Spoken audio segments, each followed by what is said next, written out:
نصلي ونسلم على حبيبه ورسوله الكريم أما بعد فأعوذ بالله من الشيطان اللعين الرجيم بسم الله الرحمن الرحيم بعد حمد و ثناء رب جلیل وہدیہ صلاۃ و سلام بر سید عالم آقائے دو جہاں رہبر انس و جاں شہنشاہ کون و مکان حضرت محمد مصطفیٰ احمد مصطفیٰ صلی اللہ علیہ وآلہ وسلم۔ حاضرین محترم،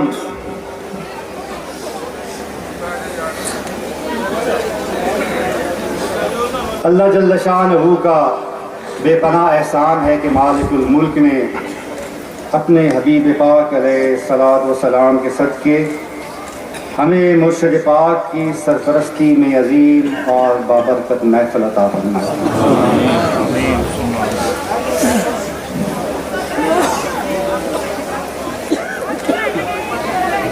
آج غوث الامت حضرت خواجہ محمد قاسم المعروف بابا جی رحمۃ اللہ علیہ کی یاد میں یہ محفل پاک انعقاد پذیر ہے۔ اس عظیم ہستی کی یاد میں کہ جس کی مرہون منت ہے یہ تمام بزم آرائیاں، یہ تمام مجلسیں، یہ تمام محفلیں، آپ کی یہ محبتیں، آپ کا یہ ذکر، آپ کا یہ صلاۃ و سلام پڑھنا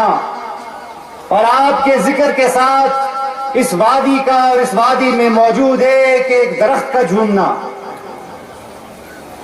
اور یقیناً قیامت تک جب تک یہ منظر قائم رہے گا ذکر پڑھنے والوں کو تو ثواب ملے گا ہی، بابا جی رحمۃ اللہ علیہ کے درجات بھی بلند ہوتے رہیں گے۔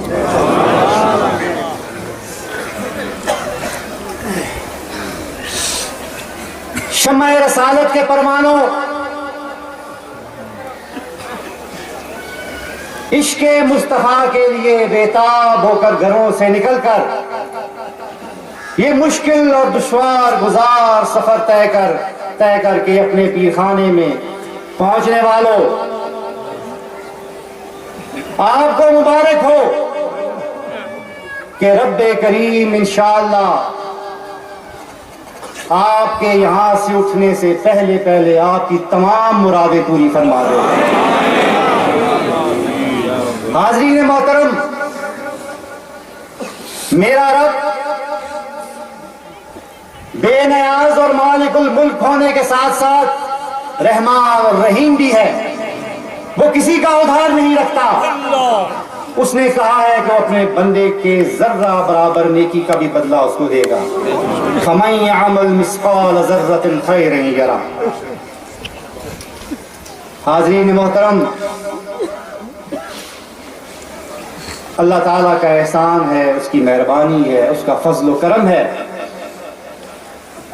کہ آپ سلسلہ نسبت رسولی سے منسلک ہیں۔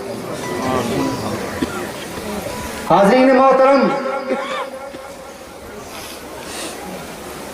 نسبت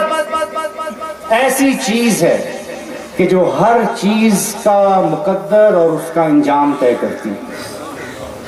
بارش کے قطروں کو دیکھیں، جب بادلوں سے نکل کر زمین کی طرف سفر کرتے ہیں تو ایک ہی طرح کے ہوتے ہیں، سب پانی ہوتا ہے، وہی ایٹم، وہی مولیکیول، وہی چیزیں زمین کی طرف آ رہی ہوتی ہیں، لیکن جب اپنی منزل پر پہنچتے ہیں تو ان کا انجام، ان کی نسبت طے کرتی ہے۔ کہیں وہ کیچڑ میں گرتے ہیں، کہیں غلاظت اور پلیدی میں گر کر پلید اور غلیظ ہو جاتے ہیں، کہیں راستوں میں گر کر پاؤں کے نیچے آتے ہیں، اور کہیں وہی قطرے درخت کے پتوں اور پھولوں پر گر کر انہیں چمکاتے ہیں، کہیں وہی قطرے مسجد کے میناروں اور گنبدوں پر گرتے ہیں، کہیں وہی قطرے گنبد خضرا پر گرتے ہیں، اور کہیں وہی قطرے خانہ کعبہ کی چھت پر گر کر مزاب رحمت کے ذریعے باہر نکلتے ہیں اور لوگ اس پانی کو پانے کے لیے بے چین اور بے قرار ہو جاتے ہیں۔ کہیں وہی قطرے آب زمزم کے پاک پانی میں گر کر اس کے ساتھ مل کر آب زمزم بن جاتے ہیں اور ساری کائنات کے لیے آب شفا بن جاتے ہیں۔ یہ ہے نسبت۔ اینٹوں کو دیکھیں، ایک ہی بھٹے سے نکلتی ہیں، ایک ہی اجزائے ترکیبی ہے، کہیں غسل خانے میں اور شراب خانے میں لگتی ہیں، کہیں سڑکوں پر راہوں میں لگتی ہیں، پیروں کے نیچے آتی ہیں، کہیں وہی اینٹیں مسجد کے در و دیوار پر لگتی ہیں، کہیں مسجد کے فرش پر لگتی ہیں اور مومنوں کے لیے سجدہ گاہ بن جاتی ہیں۔ یہ ہے نسبت، اور یہ ہے نسبت کی اہمیت۔ حاضرین محترم، آپ خوش نصیب ہیں کہ آپ نسبت رسولی کے طلبگار ہیں، آپ اس ذات سے نسبت کے طلبگار ہیں جو وجہ تخلیق کائنات ہے، وہ ذات کہ جس کے مومنوں کے لیے حریص علیکم اور رؤوف الرحیم ہونے کی قرآن پاک گواہی دیتا ہے۔ لقد جاءکم رسول من انفسکم عزیز علیہ ما عنتم حریص علیکم بالمؤمنین رؤوف الرحیم۔ آپ اس ذات کے ساتھ نسبت کے طلبگار ہیں جو اللہ کا حبیب ہے، جو قیامت کے دن سب سے پہلے اٹھنے والا ہے، قیامت کے دن جس کے جھنڈے تلے تمام انبیاء، صالحین، شہداء، صدیقین اور مومنین ہوں گے۔ آپ اس ذات کے ساتھ نسبت کے طلبگار ہیں جسے رب کائنات قیامت کے دن مقام محمود پر فائز فرمائیں گے اور اختیار شفاعت دیں گے۔ وہ ذات کی جو سب سے پہلے جنت کا دروازہ کھٹکھٹائے گی اور جنت میں داخل ہوگی، آپ اس کی نسبت کے طلبگار۔ حدیث پاک میں ہے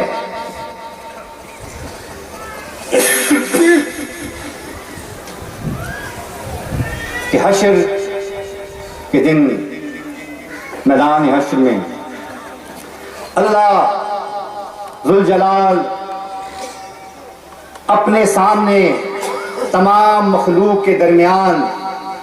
ایک اونچی جگہ پر حضرت آدم علیہ السلام کو بٹھا دے گا اور آدم علیہ السلام کا قد اس طرح اونچا کر دے گا جیسے کھجور کا درخت ہوتا ہے، تاکہ وہ اوپر سے اپنی ساری اولاد کو دیکھ سکیں، ان کا حشر دیکھ سکیں۔ ایسے میں آدم علیہ السلام کی نظر دو فرشتوں پر پڑے گی جو ایک نبی پاک علیہ الصلوۃ والسلام کی امتی کو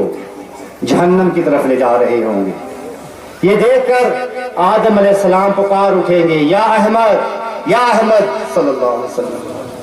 اور نبی پاک علیہ السلام یہ سنتے ہی فرمائیں گے لبیک یا ابو البشر، اور آدم علیہ السلام کہیں گے کہ میں نے دیکھا ہے کہ ابھی دو فرشتے آپ کے ایک امتی کو کھینچ کر جہنم کی طرف لے جا رہے ہیں۔ نبی پاک صلی اللہ علیہ وسلم فرماتے ہیں کہ میں یہ سن کر اپنی کمر کس لوں گا، اپنے تحمل کو زور سے باندھ لوں گا اور تیزی سے ان فرشتوں کی طرف جانے بڑھوں گا اور جا کے انہیں کہوں گا کہ رک جاؤ فرشتوں، اس شخص کو جہنم کی طرف نہ لے کے جاؤ۔ لیکن وہ فرشتے عرض کریں گے کہ یا رسول اللہ ہم مجبور ہیں، ہم تو جہنم میں لے جانے والے فرشتے ہیں، اس کا حساب ہی ایسا ہوا ہے، ہمیں اللہ کا حکم ہے اسے جہنم میں پھینکا ہو، سو ہم لے جا رہے ہیں، ہم رک نہیں سکتے۔ یہ سن کر میرے آقا اپنے رب کی بارگاہ میں التجا کریں گے، عاجزانہ درخواست کریں گے، اپنے بائیں دست مبارک کو اپنی داڑھی مبارکہ پر رکھ کر عاجزی کریں گے اور کہیں گے الہ العالمین، تو نے تو میرے ساتھ وعدہ کیا تھا کہ تو امت کے مسئلے میں مجھے قیامت کے دن رسوا نہیں ہونے دے گا، آج تیرے دو فرشتے میرے امتی کو جہنم میں لے جا رہے ہیں۔ نبی پاک علیہ الصلوۃ والسلام فرماتے ہیں کہ جب وہ یہ عرض کریں گے اپنے رب کے حضور تو رب کریم فرشتوں کو فرمائیں گے کہ اے فرشتوں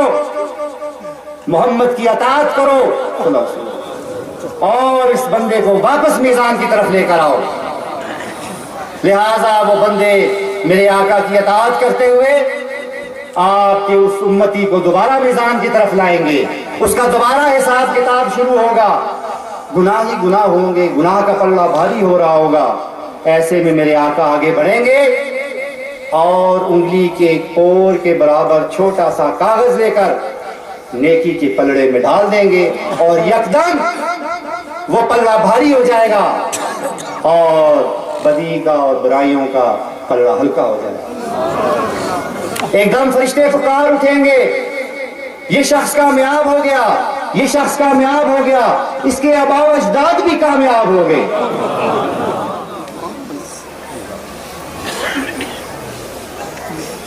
اس پر فرشتے اس شخص کو لے کر جنت کی طرف بڑھیں گے اور وہ فرشتے کو کہے گا ٹھہر جاؤ, پہلے مجھے یہ تو بتاؤ یہ شفیق, یہ کریم, یہ مہربان ذات کون ہے جس کا چہرہ اتنا حسین ہے, جس کے اخلاق اتنے عظیم ہیں, جس نے میرے جہنم کے راستے کو بدل کر جنت کا راستہ بنا دیا, یہ ذات کون ہے؟ نبی کریم سن رہے ہوں گے اور وہ فرمائیں گے اے شخص میں تیرا نبی محمد صلی اللہ علیہ وسلم ہوں اور یہ کاغذ جو میں نے پلڑے میں ڈالا ہے اس پر وہ درود پاک لکھا ہوا ہے تو جو تم زندگی میں پڑھا کرتے ہو. حاضرین محترم, اتنی شفیق ذات, اتنی مہربان ذات جس کے آپ عاشق ہیں, جس کے آپ دیوانے ہیں, جس کی محبت آپ کو یہاں کھینچ کر لائی ہے, آپ کو یہ یقین ہونا چاہیے کہ قیامت کے دن بھی آپ اسی ذات کے قدموں کے ساتھ لپٹے ہوئے ہوں گے, اسی ذات کے قرب میں ہوں گے, کیونکہ میرے آقا نے فرمایا ہے کہ جو شخص دنیا میں جس سے محبت کرتا ہے اس کا حشر اسی کے ساتھ ہوتا ہے. آپ مصطفیٰ علیہ السلام کے پروانے ہیں, آپ ان کی نسبت کے طلبگار ہیں, آپ ان کے عاشق ہیں, لہٰذا آپ کا حشر بھی ان کے ساتھ ہوگا, ان کے قدموں میں ہوگا انشاءاللہ. حاضرین محترم, ہم گناہگار لوگ ہیں, کروٹ کروٹ گناہ, اٹھتے بیٹھتے گناہ, خطائیں, غلطیاں, صبح شام غلطیاں. رب کریم نے ہمیں یہ موقع عطا فرمایا ہے, آپ تمام لوگ دور دور سے آئے ہیں, رب کریم کی بارگاہ میں اپنی گناہوں کی معافی کی عرض کرتے ہیں. یہ اللہ کا احسان ہے کہ اس نے اپنی امت کو یہ انعام عطا فرمایا